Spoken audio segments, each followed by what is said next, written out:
Apple company products పైన Apple logo అనేది సగం కొరికినట్లు ఎందుకు ఉంటుంది? అలాగే కూల్ డ్రింక్స్ అనేవి ఎక్కువగా తాగడం వల్ల మనకు ఎలాంటి ప్రాబ్లమ్స్ అనేవి వస్తాయి? ఇంకా పెట్రోల్ ప్రైస్ కంటే డీజిల్ ప్రైస్ అనేది తక్కువ ఉన్నప్పటికీ డీజిల్ తో నడిచే బైక్స్ అనేవి ఎందుకు తయారు చేయరు? అలాగే మట్టి కుండలో నీళ్లు తాగితే ఏమవుతుంది? ఇంకా ఇలాంటి ఫ్యాక్ట్స్ అనేవి ఈ వీడియోలో మనం తెలుసుకుందాం. అలాగే వీడియోలోకి వెళ్లే ముందు నాది ఒక స్మాల్ రిక్వెస్ట్ ఏంటంటే, ఎవరైతే మన వీడియో చూస్తున్నారో ప్లీజ్ మన వీడియోకి లైక్ చేయండి. ఎందుకంటే మీరు లైక్ చేస్తే యూట్యూబ్ అనేది మన వీడియోని ఇంకొంతమందికి రికమెండ్ చేస్తుంది. ఇంకా వీడియో అనేది చాలా ఇంట్రెస్టింగ్ గా ఉంటుంది. సో లాస్ట్ దాకా చూడడానికి మాక్సిమం ట్రై చేయండి. Fact number 1, Apple company Apple logo అనేది సగం కొరికినట్లుగా ఎందుకు ఉంటుంది? అయితే దీని గురించి ఆ లోగో క్రియేట్ చేసిన జానఫ్ అనే వ్యక్తి మాట్లాడుతూ ఇలా చెప్పాడు. యాపిల్ పండు అండ్ చెర్రీస్ అనేవి చూడడానికి కొంచెం ఒకేలాగా ఉంటాయి. సో దాంతో చూసిన వాళ్ళు ఆ లోగో అనేది యాపిల్ పండుదా లేక చెర్రీదా అని కన్ఫ్యూజ్ అయ్యే ఛాన్స్ అనేది ఉంటుంది.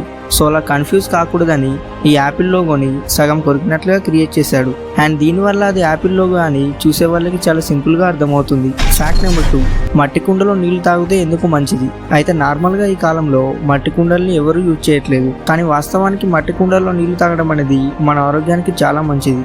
ఎందుకంటే మట్టి కుండలో నీళ్లు పోస్తే ఆ నీటిలోని మలినాలను ఈ మట్టి కుండ అనేది పీల్చుకుంటుంది. సో దీనివల్ల కుండలో నీళ్ళు అనేది ఫిల్టర్ చేసినంత ఫ్రెష్గా ఉంటుంది. అలాగే కుండలో నీటిలో మనకు కావాల్సిన మినరల్స్ అండ్ ఎలక్ట్రోలైట్స్ అనేవి ఉంటాయి. ఇంకా ఇవి మన బాడీలో రోగనిరోధక శక్తి అనేవి పెంచుతాయి. అలాగే వైరస్, బ్యాక్టీరియా వంటి ఇన్ఫెక్షన్స్ కూడా మనకు రాకుండా ఉంటాయి. ఇంకా మీరు ఈ సమ్మర్లో కుండలో నీళ్ళు తాగుతున్నారా లేక ఫ్రిడ్జ్లో నీళ్ళు తాగుతున్నారా అనేది కింద కామెంట్ చేసి చెప్పండి. ఫ్యాక్ట్ నెంబర్ 3, డీజిల్ బైక్స్ అనేవి ఎందుకు తయారు చేయరు? ఇంకా మనందరికీ తెలుసు, పెట్రోల్ కంటే డీజిల్ ప్రైస్ అనేది చాలా తక్కువ. అయినా కూడా బైక్స్ కంపెనీస్ అనేవి పెట్రోల్ బైక్స్ మాత్రమే తయారు చేస్తాయి. ఇంకా డీజిల్తో నడిచే బైక్స్ అనేవి అసలు తయారు చేయవు. అయితే ఇలా డీజిల్తో నడిచే బైక్స్ తయారు చేయకపోవడానికి చాలా కారణాలనే ఉన్నాయి. ఇంకా ఈ పెట్రోల్ ఇంజన్స్ ఇంకా డీజిల్ ఇంజన్స్ అనేవి అవి పనిచేసే విధానాలు వేరువేరుగా ఉంటాయి. అండ్ డీజిల్ ఇంజన్స్ అనేవి పెట్రోల్ ఇంజన్స్తో కంపేర్ చేస్తే చాలా ఖరీదైనవి. అంతేకాకుండా డీజిల్ ఇంజన్స్లో వైబ్రేషన్ అండ్ సౌండ్ అనేది చాలా ఎక్కువ. ఇంకా దీన్ని బైక్స్ అనేవి హ్యాండిల్ చేయలేవు. సో దీనివల్లే బైక్స్లో డీజిల్ ఇంజన్స్ అనేవి యూజ్ చేయరు. ఫ్యాక్ట్ నెంబర్ 4, వాటర్ బాటిల్లో నీళ్ళు తాగితే ఏమవుతుంది? మనం ఎప్పుడైనా బయటికి వెళ్ళినప్పుడు మనకు దాహం వేసినట్లయితే ఏదైనా షాప్లో మినరల్ వాటర్ బాటిల్ నీళ్ళు అనేవి కొనుక్కొని తాగుతాం. అయితే ఇలా వాటర్ బాటిల్స్లో నీళ్లు తాగడం అనేది మన ఆరోగ్యానికి అంత మంచిది కాదు.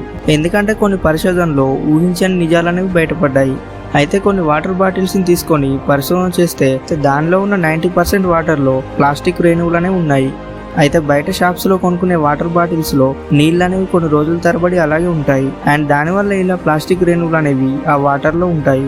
ఇంకా మీరు ఆ వాటర్ తాగినప్పుడు ఆ వాటర్తో పాటు ప్లాస్టిక్ రేణువులు కూడా మీ కడుపులోకి వెళ్ళిపోయి మీ ఆరోగ్యాన్ని దెబ్బతీస్తాయి.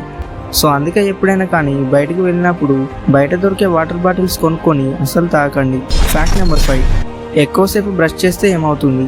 అయితే మనలో కొంతమంది ఎలా ఉంటారంటే, మార్నింగ్ బ్రష్ చేసే టైంలో వాళ్ళ పళ్ళు అనేవి నీట్గా ఉండాలని చాలా ఎక్కువసేపు బ్రష్ చేస్తూనే ఉంటారు. అయితే ఇలా అతిగా ఎక్కువసేపు పళ్ళు తోమడం వల్ల మన పళ్ళపైన ఉండే పొర అనేది తగ్గిపోయి పళ్ళు అనేవి బలహీనం అవుతాయి. సో అందుకే ఎప్పుడైనా కానీ మార్నింగ్ బ్రష్ చేసే టైంలో అతిగా పళ్ళను తోమకండి. ఫ్యాక్ట్ నెంబర్ 6, నీళ్ళు ఎక్కువగా తాగకపోతే ఏమవుతుంది? ఫ్రెండ్స్, నార్మల్గా ఒక రోజుకి కనీసం 2 నుంచి 4 లీటర్ల నీళ్ళు అనేవి తాగాలి. అయితే ఇలా రోజుకి తగినన్ని నీళ్లు తాగకపోతే మన చర్మానికి కావాల్సినంత తేమ అందక చర్మం అనేది త్వరగా ముడతలు వస్తుంది. సో దీనివల్ల మీరు తక్కువ ఏజ్లోనే ఎక్కువ ఏజ్ ఉన్న పర్సన్ లాగా కనిపిస్తారు. అంటే మీకు తొందరగా ముసల్తనం అనేది వస్తుంది. ఇంకా మన శరీరంలో వాటర్ లెవెల్స్ అనేవి తక్కువగా ఉంటే మన బాడీ టెంపరేచర్ అనేది కూడా చాలా ఎక్కువగా పెరుగుతుంది. ఇంకా మన మైండ్ అనేది కూడా ఫిజికల్గా అండ్ మెంటల్గా ఆరోగ్యంగా ఉండదు. అలాగే మన బాడీలో కూడా చాలా ప్రాబ్లమ్స్ అనేవి వస్తాయి. సో అందుకే ఎప్పుడైనా కానీ ఎక్కువ నీళ్ళని తాగడానికి ట్రై చేయండి. అలాగే మీకు ఈ వీడియో నచ్చితే లైక్ చేసి మీరు రోజుకి 8 లీటర్ల నీటిని తాగుతారో కింద కామెంట్ చేసి చెప్పండి.